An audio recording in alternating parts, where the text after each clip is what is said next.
मेरे साथ आप लोग उच्चारण करेंगे। बोलिए, वंशी धर्म त्रोत धर्म नमामि मनोहरम मोहहरम कृष्णम मालाधरम धर्म धुरंधरम पार्थस्य सार्थ्यकरम च देवम। आपने कहा है कि जिन्होंने अपने हाथ में वंशी को थामा है, बांसुरी को, कभी कभी कोड़ा भी उठा लेते हैं, क्योंकि वो हाँक रहे हैं अर्जुन के रथ को। मनोहर रूप है उनका और मोह हरने के लिए इस धरती पर अवतरण ले लिया है। गले में माला पड़ी हुई है, धर्म धुरंधर है, क्योंकि धर्म की स्थापना के लिए ही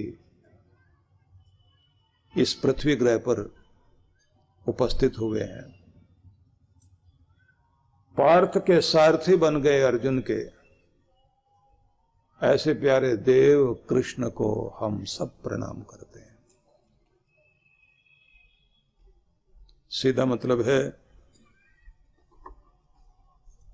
हो सके तो इस दुनिया में किसी के भी सारथी बनना, पर किसी के साथ भी स्वार्थी नहीं बनना।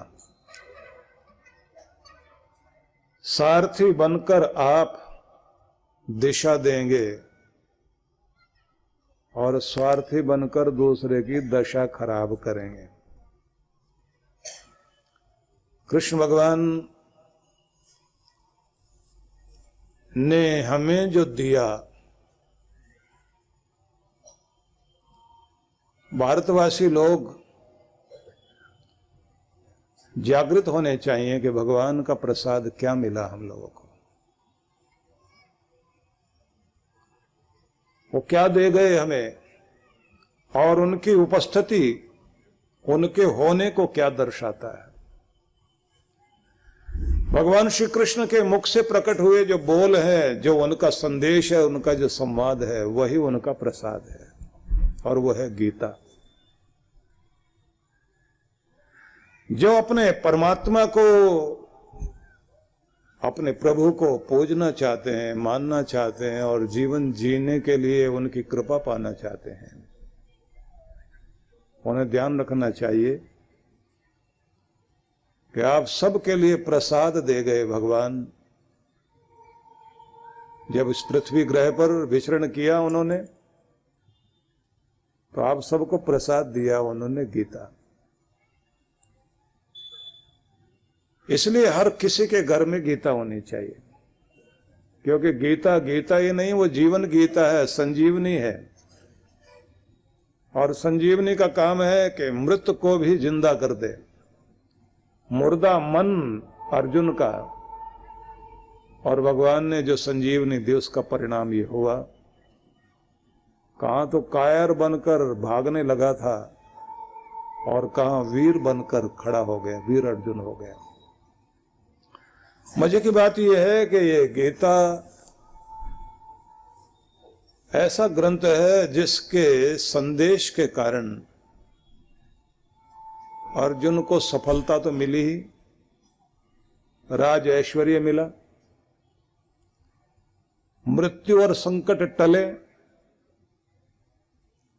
और जिसके कारण ऐश्वर्य से युक्त हुए, और जिसके कारण जन्म भी सुधर गया और मरण भी सुधर गया। ऐसी वाणी भगवान की गीता है। यही है वो गीता जिसको जेल में बैठकर भी हमारे देश के क्रांतिकारी, देशभक्त सेनानी, स्वतंत्रता सेनानी, जब उन्हें लगा कि यहां कौन सी ऐसी चीज है जो हमें संबल दे सकती है और शक्ति दे सकती है, तो उन्होंने गीता हाथ में ली। चाहे लोकमान्य तिलक रहे हों, विनोबा भावे रहे हों, या फिर महात्मा गांधी रहे हों,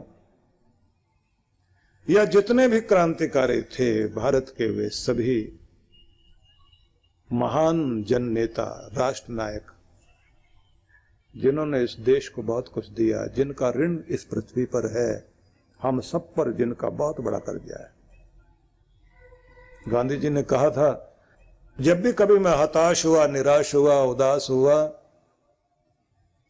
तो गीता की शरण में गया और गीता ने कभी मुझे निराश नहीं होने दिया। मुझे किसी न किसी श्लोक में कोई न कोई समाधान मिल गया और फिर से मेरे चेहरे पर मुस्कुराहट आ गई। पता नहीं क्यों ये चीज प्रचलित हो गई कि मरने वाले को गीता सुना दो तो उसका कल्याण हो जाए। ये मरने वाले के लिए नहीं सुनाया गया था ग्रंथ। जिसने जिंदगी भर कोई संबंध नहीं रखा हो गीता से, वो आखिरी में गीता से क्या संबंध जुड़ेगा उसका। और फिर ये इसलिए भी नहीं है कि कई लोग कहते हैं ना कि हमारे घर में हमारे पिताजी, हमारे दादाजी सब गीता का पूजन करते हैं और जब से गीता हमारे घर में, हमारा ऐश्वर्य बढ़ गया, हमारा सब कुछ ठीक ठाक हो गया और हम कोई भी दिन ऐसा नहीं जिस दिन गीता की पुस्तक पर फूल चढ़ाकर, माथा टेककर घर से बाहर न जाते हों। तो भाई माथा झुकाने से बात नहीं बनेगी, ये तो माथे में और हृदय में बैठाने से ही गीता काम करेगी। क्योंकि जीवन में सब कुछ पाने के लिए गीता का ज्ञान और उसका संदेश चाहिए। अब आप सोचेंगे कि गीता में से मैं आपको क्या सुनाऊं, तो गीता में 6 अध्याय के 3 त्रिक हैं, तीन भाग कह लीजिए आप। 18 अध्यायों की गीता है, 700 श्लोक हैं, जिनमें से ज्ञान, कर्म, उपासना, भक्ति, ये 3 चीजों को लेकर गीता में 3 मार्ग दर्शाए गए। तो मध्य भाग जो है, उस मध्य भाग का भी एक मध्य भाग है जिसे बोलते हैं अमृताष्टकम। 8 श्लोक हैं जिसमें 8 अमृत संदेश हैं।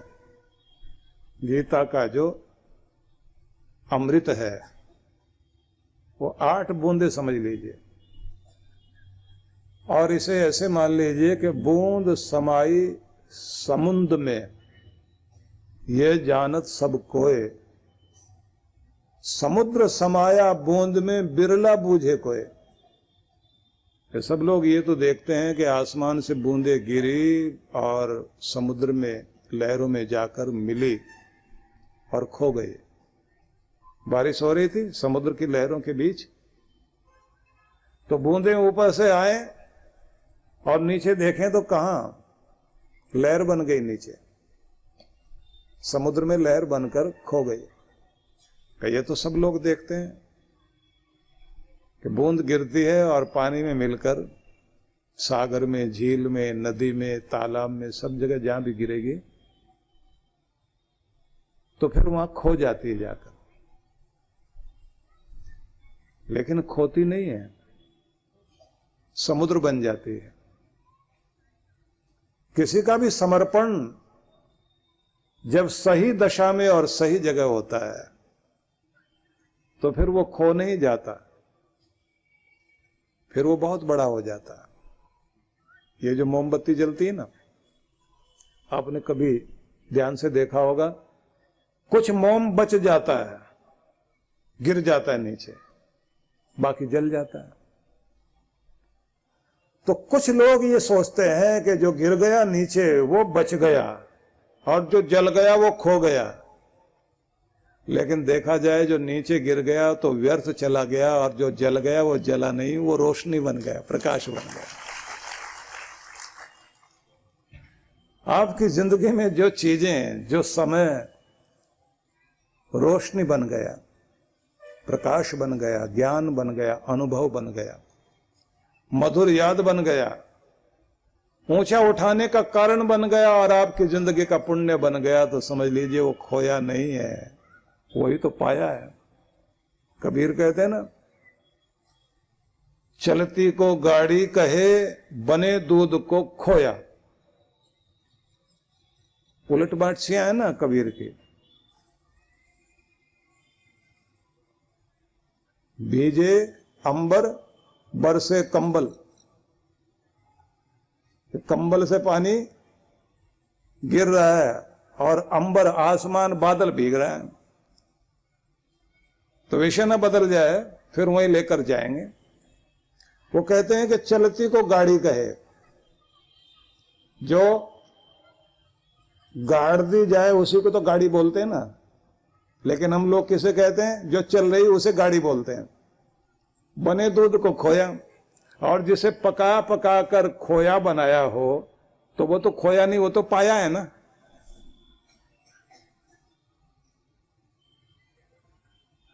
बड़ा प्यारा उनका दोहा है, कभी ध्यान से सुनना, ध्यान देना उस पे। रंगी को नारंगी कहे, जिसका रंग है रंगीन को नारंग, जिसमें रंग नहीं है उसे नारंगी का मतलब होता जिसमें रंग हो ही नहीं।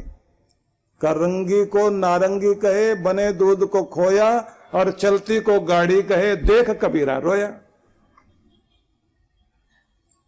तो बूंद जो है जब सागर में गिरती है तो वो खो नहीं जाती, सागर बन जाती है। लेकिन एक बात तो उन्होंने बड़ी अद्भुत कही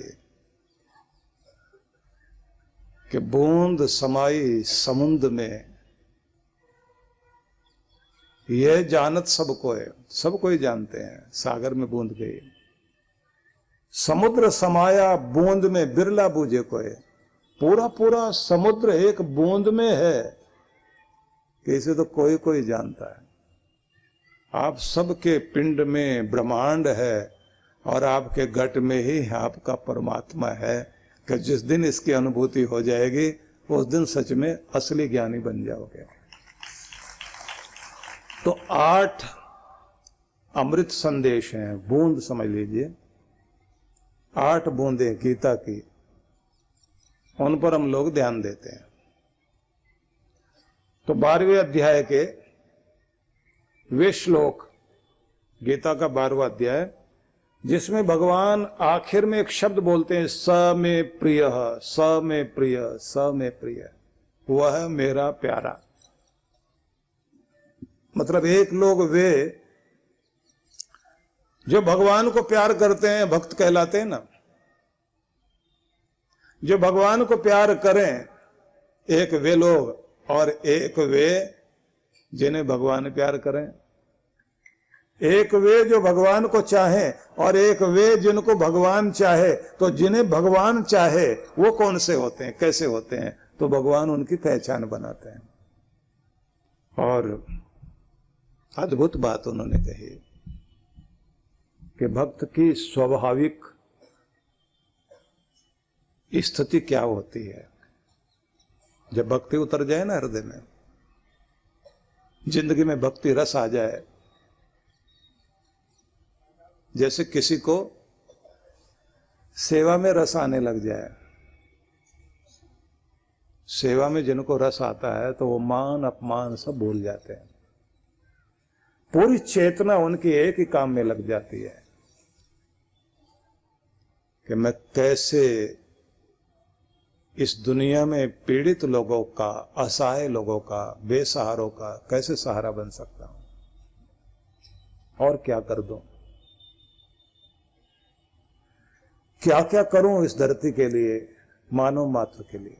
तो उनके अंदर करुणा जागती है, कोई भी रसपूर्ण हो जाएगा। और कमाल तब होता है जब उसको घर से लेकर बाहर वाले सब ताने दे रहे होते हैं, क्या दिमाग खराब है इसका, सुबह सुबह निकल कर चला जाता है, और वहां वाले भी कद्र नहीं करते, जा करके झाड़ू लगाएगा, दरियां बिछाएगा, सत्संग में ये भी करेगा वो भी करेगा, लोग मान भी नहीं देते, फोटो खिंचवाने वाले दूसरे आगे आ जाते हैं, माइक पर गरजने वाले दूसरे हो जाते हैं, इसको तो कोई पूछता भी नहीं, उसके बाद जाके फिर खड़ा हो जाता है। और कुछ तो पूछने लग जाते हैं, मिलता क्या है आपको? जब वो कहता है मैं किसी की नौकरी पर नहीं हूं, क्योंकि मैं तो नौकर उसका हूं जो दुनिया का मालिक है ना। और तुम पूछते हो मिलता क्या है? तो कैसे बता दूं, क्योंकि वो तो दिल में ही मिलता है जो भी कुछ मिलता है, क्योंकि वही तो दे रहा है, प्रसाद देने वाला भगवान है।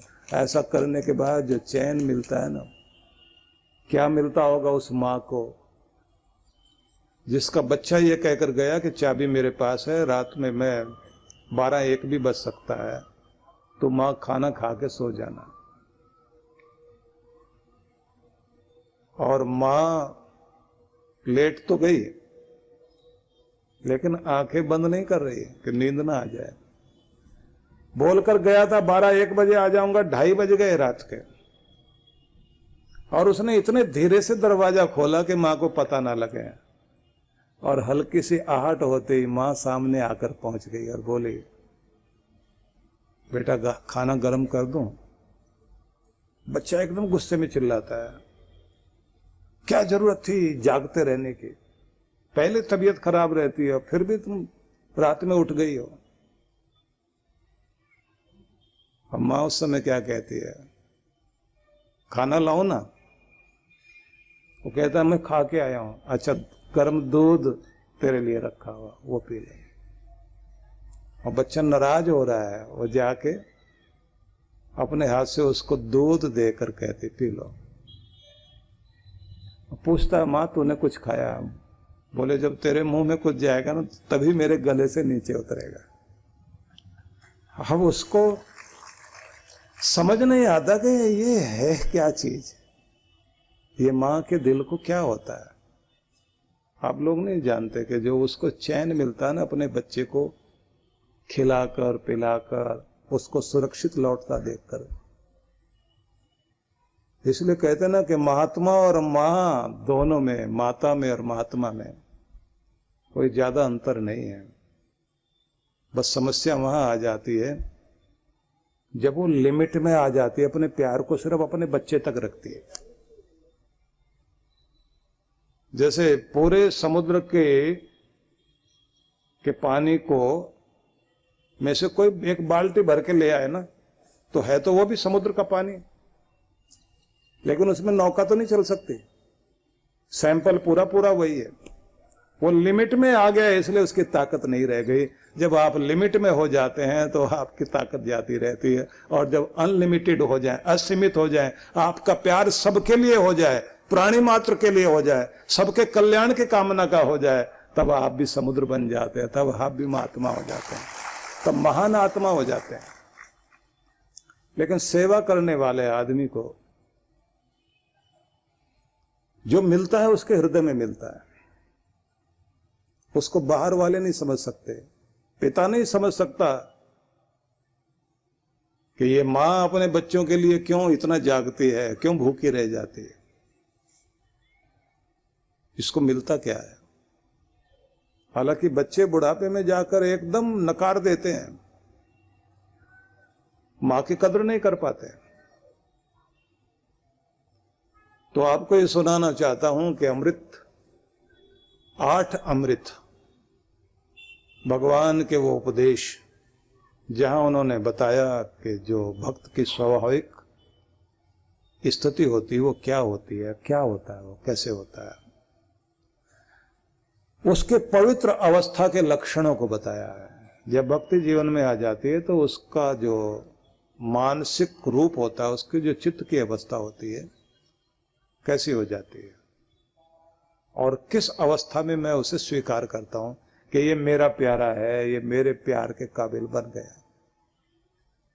तो उसके प्यार के काबिल बनने के लिए उन्होंने 8 संदेश दिए।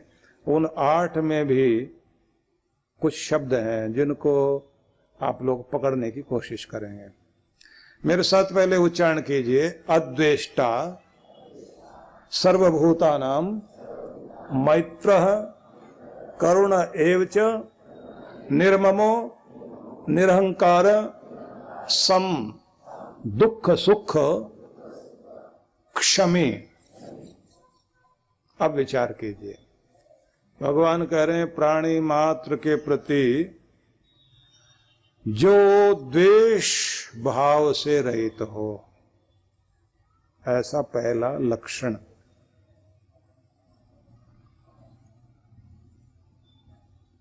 प्राणी मात्र का मतलब है कि जीव मात्र दुनिया में जितने भी लोग हैं, किसी के प्रति भी कहीं भी द्वेष ना हो, तो क्या हो? प्रेम हो।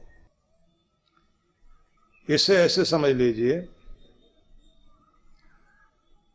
कि एक सबके अंदर भाव भावना होती है। हमारा प्यार ही कहीं ना कहीं बैर में बदल जाता है। इसका उल्टा रूप है ना ये। हम किसी की सहायता कर रहे हो तो यहां तो करुणा है, लेकिन जिसकी सहायता की है एक दिन वही बढ़कर आपसे भी आगे निकल जाए तो, और फिर वो आपका ध्यान भी ना रखे, आपके सामने अकड़कर चला जाए तो पहले तो अपने से बराबर जिसकी सहायता भी की हो, पहले तो उसको अपने बराबर भी आते हुए देखने में फर्क पड़ता है। आगे निकल जाए और आप कहें मैंने इस आदमी को ऐसे से किया था और आज ये पूछता भी नहीं हमको, तो हमारी जो भावनाएं हैं ना वो कुछ अलग तरह की होने लग जाती हैं। उसके प्रति गुस्सा आने लग जाता है।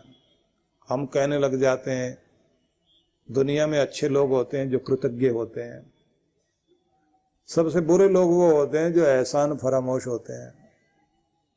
और अपने यहाँ नीतिकारों ने बड़ी बड़ी कहानियां लिखी, जिनमें से एक का सार ये बताया कि एक व्यक्ति को शेर ने, वो गिरफ्त में आ गया था शेर की जंगल में, उसकी पूरी कहानी नहीं सुना था आपको, तो शेर ने उसे सूंघ कर छोड़ दिया। तो किसी ने पूछ लिया कि भाई आप तो नरभक्षी हो, कोई भी सामने आ जाए मार के खा जाते हो, इस आदमी को क्यों नहीं तुमने मारा? बोले एहसान फरामोश है, इसको खा के मैं भी जो है ना, मेरा भी काम खराब हो जाएगा, क्योंकि सब कुछ हजम है मुझे, लेकिन ये हजम होने वाला नहीं है, क्योंकि इसे तो दुनिया में कोई माफ नहीं कर सकता। भगवान सबको माफ कर सकता है, लेकिन एहसान फरामोश को कभी माफ नहीं कर सकता। विश्वासघाती हो, एहसान फरामोश हो, कृतज्ञ बहुत बड़ी गाली मानी जाती है। किए हुए को मानना चाहिए, और हमारे माँ बाप का, हमारे बड़े बुजुर्गों का छोटा मोटा उपकार है हमारे ऊपर। आप सबको माँ की भी सारी की सारी जितनी भी उसकी दया कृपा, जो भी उसने पालन पोषण में ममता वात्सल्य जो भी कुछ लुटाया हमारे ऊपर, वो सब तो हमें याद आता है। पिता ऐसा लगता है जैसे फालतू आदमी है, इसने तो शायद ही कुछ किया हो। सबको माँ माँ याद आती है, पिता का कोई समझ में नहीं आता, क्योंकि वो डांटता है ना, कमियां निकालता है, जब देखो तभी डांट देगा, कमियां निकाल देगा, बुरा भला बोल देगा, तारीफ तो करेगा ही नहीं कभी भी। इसलिए किसी को भी पिता नहीं याद आता। लेकिन जरा सोच कर देखिए, जितना उपकार मां ने किया होगा उससे भी कहीं ज्यादा पिता का उपकार है। पिता का उपकार साधारण नहीं है। पिता ने जो कुछ किया, बहुत फैशनेबल भी रहा हो, जब उसके बच्चे बड़े होने लगते हैं अपना सारा फैशन भूल जाता है। पहले कितना भी अपने लिए जीता हो, अपने बच्चे हो जाने के बाद आदमी अपने लिए नहीं जीता, अपने बच्चों के लिए जीता है। पहले कितना भी अकड़ कर चलता हो, लेकिन वो एक टाइम आ जाता है जब उसके अपने बच्चे हो जाते हैं, तब वो दूसरों के सामने अकड़ भूल जाता है और झुकने लग जाता है, बर्दाश्त करने लग जाता है, सहन करने लग जाता है। उसको लगता है बाल बच्चेदार आदमी हूँ, मेरी अकड़ से काम नहीं चलेगा। दुनिया के सामने जो कभी हाथ नहीं फैलाता, किसी के आगे झुकता नहीं, हर जगह सिर उठा के चलने वाला आदमी भी जहाँ नहीं झुकना चाहिए वहाँ भी झुकने लग जाता है, क्योंकि उसे लगने लगता है मुझे अपने बच्चों के लिए करना है। मैं अपने लिए नहीं जी रहा, अपने बच्चों के लिए जी रहा है। जो आदमी अपने घर का पहरेदार, अपने घर का चौकीदार बनकर, अपने घर का वो खंबा बनकर जो अपने घर को संभाल कर खड़ा हुआ है, वो तो पिता ही होता है। उसी पर तो घर टिका है, उसी के कारण तो माँ के माथे पर बिंदिया है, उसी के कारण तो उसके सिंदूर सजा दिखाई देता है, उसी के कारण तो उसकी साड़ी आभूषण सब सजे दिखाई देते हैं, उसके हाथों की चूड़ियां सजी दिखाई देती है। घर की बिजली से लेकर घर की रौनक वही तो है। वो बैठा है, परवाह नहीं किसी को भी, उसकी जेब में पैसे है या नहीं है कोई बच्चा नहीं देखता। फरमाइशें जरूर कर देते हैं, पता नहीं कहाँ से लेकर आता है पैसे, अपने बच्चों की सारी फरमाइशें पूरी करता है और अपनी सारी फरमाइशें भूल जाता है। किस मिट्टी का बना होगा वो।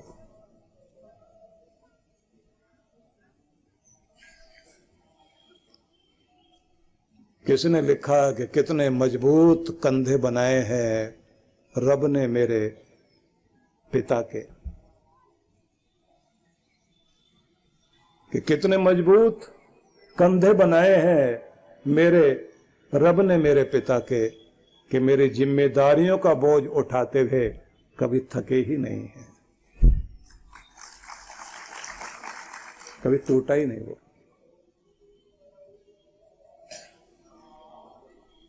इसलिए उपकार उनके मानना भी है, उनका ध्यान भी रखना है।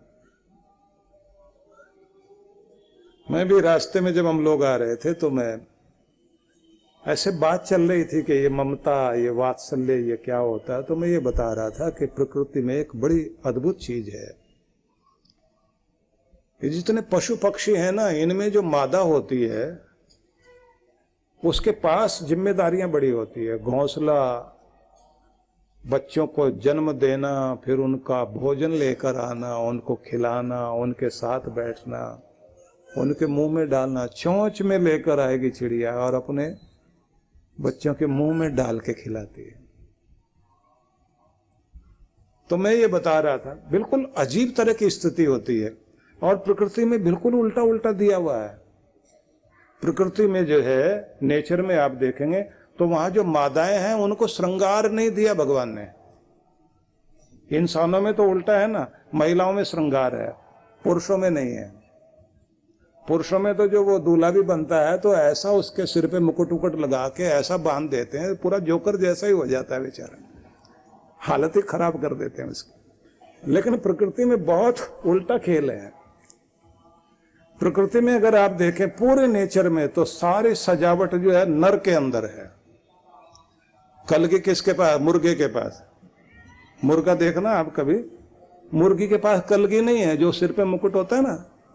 मोर के पास, मोर के पंख बहुत सुंदर, मोर की कलगी बहुत सुंदर, और मोरनी देख लीजिए बिल्कुल सुंदर नहीं है। हिरन को देखना कभी आप, 12 सिंगा होता है ना, 12 सींग एक साथ उसके इतने सारे, और जो हिरनी होती है 2 सींग, उसे श्रृंगार करने की जरूरत ही नहीं। और कमाल की बात ये, जो कोयल बोलती है ना, ये बोलती नहीं, बोलता है। अब बोलते हम लोग यही है, कोयल बोलती है। वो जो गाता है, जो कोयल गा रही होती है ना, वो नर गाता है, उसे रिझाने के लिए गाता है। और बड़ी अलग तरह की बातें हैं इनकी।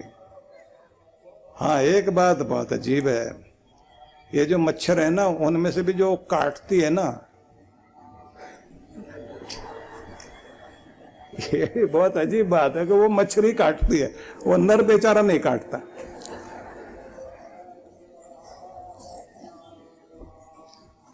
तो इनकी कथा लंबी नहीं करके आपको वो बता रहा था कि मैं ये बता रहा था कि ये जो नर प्रकृति में है, पक्षियों में, पशुओं में, इनकी ड्यूटी कुछ अलग तरह की है। तो मेरे आश्रम में जो मेरा कक्ष है, उसके वॉशरूम के बाहर खिड़की में एक कबूतरी ने वहां घोंसला बनाया, उसका अंडा हुआ और अंडे के ऊपर वो बेचारी बैठी रहती थी। जब भी मैं उधर जाऊं मैं देखता था कि वो सुबह भी, दोपहर भी, शाम भी बैठी हुई है। एक दिन उसका बच्चा हुआ और उसके बाद फिर वो कहाँ कहाँ से उसके लिए पानी भी लेकर आए, उसके लिए दाना लाए, उसको कुछ खिलाए पिलाए वो।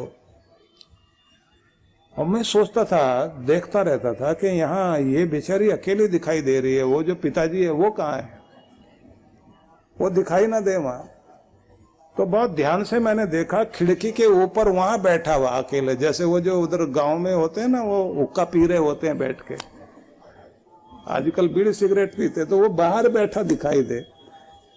और मैंने कहा इसकी क्या ड्यूटी है, ये क्या करता, खाना ये खिला रही है, बच्चों का ध्यान ये रख रही है, वो बाहर बैठा हुआ दूर। एक दिन समझ में आया, जब मुझे कुछ आवाज सुनाई दी, मैं कमरे से अंदर भागा वॉशरूम की तरफ। वो देखा एक कौवा जो है उसके बच्चे को खाने के लिए चोंच मारने के लिए आए बार बार। जैसे वो चोंच मारने आया तो मादा जो है वो वहां से उड़े, तो एक कौवा और आ गया, दो आ गए वो।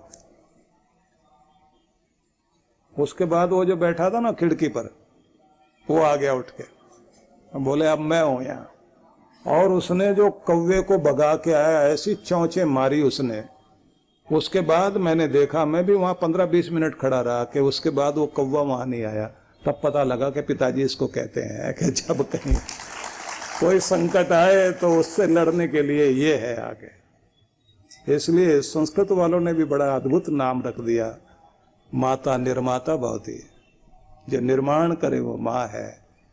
यह पाति रक्षति स पिता, जो रक्षा करे, संरक्षण दे, सहारा दे, उसी का नाम पिता है। इसलिए वो बाहर बैठा जरूर रहता है, लेकिन उसके बैठने का मतलब ये होता है वो वहां चौकीदार बनकर बैठा है कि यहां मैं हूं और मेरे होते हुए इस घर पर किसी की नजर पड़ सके, ऐसा हो नहीं सकता, क्योंकि इस घर का रखवाला मैं हूं।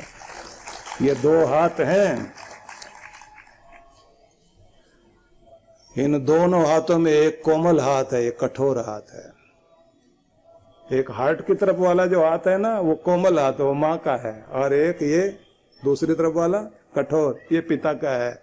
बस इन्हीं दोनों के बीच जिंदगी सुरक्षित होती है, इन्हीं के बीच पलते हैं हम लोग। इसलिए अगर ये दोनों होते हैं तो ही हम लोगों का जीवन सही ढंग से पलता बढ़ता है। इसलिए एहसान छोटा नहीं, दोनों का बहुत बड़ा एहसान है। इसलिए ये मत सोच लेना कि माँ ही बहुत बड़ी है। माँ और पिता दोनों ही अगर हैं तो जिंदगी बड़ी होती है, नहीं तो जिंदगी में अधूरापन रह जाता है। इसलिए पिता का सत्कार, हाय माँ तो कहते हो ना, जो भी दुख पड़ता है तो हाय माँ कहते हैं, लेकिन अगर अचानक सड़क पर आके कोई गाड़ी तेजी से ब्रेक लगाकर रुके तो क्या निकलता, बाप रे बच गए।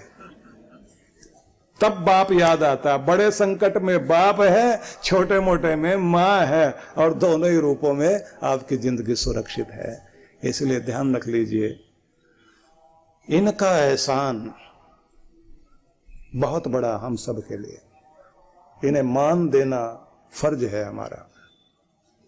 तो विश्वास रखना और कृतज्ञता प्रकट करना ये आवश्यक है। तो कहा गया है कि जो व्यक्ति ईर्ष्या और द्वेष से रहित है, जिसके अंदर प्रेम है, तो भगवान ये कहते हैं कि ऐसा व्यक्ति मेरा अपना है। मतलब परमात्मा के प्रेम के लिए, कृपा के लिए बैर रहित होना बहुत जरूरी है। बैर, विरोध, ईर्ष्या, द्वेष, इसे सबसे पहले हटाइए। कमाल की बात तो यह है कि हम सबको अगर बैर जागता भी है, ईर्ष्या जागती भी है, तो अपरिचित व्यक्ति के प्रति कभी नहीं जागती। जागती है तो परिचित के प्रति ही जागती है।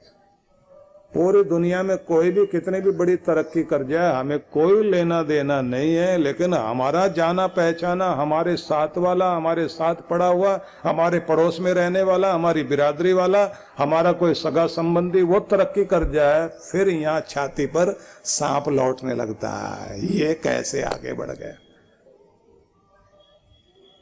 कमाल की बात यह है कि जो ईर्ष्या से जल जाता है, फपोले पड़ते तो हैं लेकिन दिल पर पड़ते हैं, बाहर नहीं।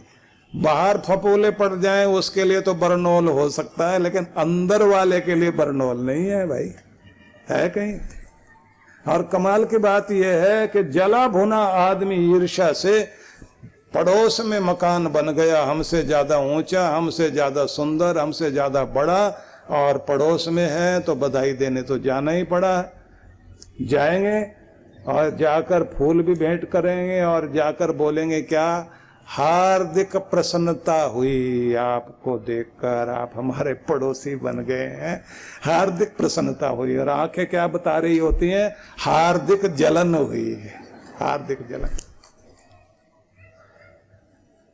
और हम लोग इतने कमाल के लोग हैं, अगर हमारे घर में लाइट चली जाए तुरंत फोन करके बिजली डिपार्टमेंट को सूचना नहीं देते, बच्चे को बोलते हैं पड़ोस की देख कर आ, उसकी भी गई है या नहीं गई है। अगर पता लग जाए उसकी भी गुल हो गई, उसकी भी बत्ती गई, फिर कहते हैं फिर ठीक है, बैठते हैं चैन से, फिर तो सबकी गई। गांव में आग लग गई कुछ झोंपड़ियों में, एक महिला खड़ी हुई उधर से बोल रही है, गांव की महिला थी, वहां की भाषा बोल रही थी। इधर जो ये मुरादाबाद और रामपुर बरेली उधर का जो क्षेत्र है ना, वहां कहीं किसी जगह में रहा होगा, तो वहीं की भाषा वो बोल रही थी। जैसे ही आग लगी तो वो कह रही, रब परे परे परे परे परे परे, मतलब उधर ही उधर करना भगवान, इधर नहीं, परे परे परे परे। जैसे उसकी भी लग गई ना, कहती रब सफम सफा, अब किसी का नहीं बचना चाहिए। मेरे में अगर मेरा लग गई आग तो फिर कोई घर नहीं बचना चाहिए, अब तो सबका कल्याण कर दे। ये बैर, और बैर कहां तक जाता है, सारी इतिहास की कहानियां, बैर विरोध की कहानियां कितनी खतरनाक हैं। कृष्ण भगवान ने कहा इस बैर से ऊपर उठकर ही इसे लांघो तो मेरी सीढ़ियां चढ़ोगे, और अगर ये नहीं लांघ पाओगे तो इस दर पर आना आसान नहीं है भाई। क्या करें, माफ करना सीख जाएं, सबकी मंगल कामना करना सीख जाएं। इसलिए प्रार्थनाएं करने के बाद भी कुछ भी बचे, आखिर में सर्वे भवन्तु सुखिनः बोलना चाहिए, सर्व मंगल कामना करनी चाहिए, जिससे कि अगर कुछ भी मेरी पूजा में, मेरे मन में, मेरे भाव में कमी रह गई हो, भगवान अब आखिर में तुझसे कहता हूं सबका मंगल करना, सबका शुभ करना, सर्वे भवन्तु सुखिनः सर्वे सन्तु निरामया। भगवान सबको सुखी करना, सब निरोग रहें, सभी का कल्याण हो।